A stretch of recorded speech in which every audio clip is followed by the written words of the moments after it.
Pozytywni Kucharze. Witam Was serdecznie w piękne, letnie, gorące popołudnie, a lato to oczywiście czas na ochłodę. Ochłoda najlepsza to lody, ale również koktajle i bardzo zimne napoje. Ja dzisiaj Wam proponuję przygotowanie szejka waniliowego.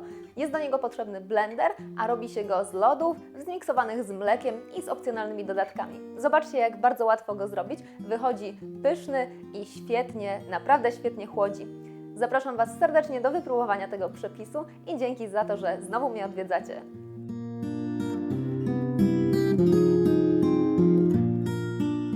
Przygotowanie szejka waniliowego sprowadza się właściwie po prostu do włożenia wszystkich składników do blendera i do ich zmiksowania.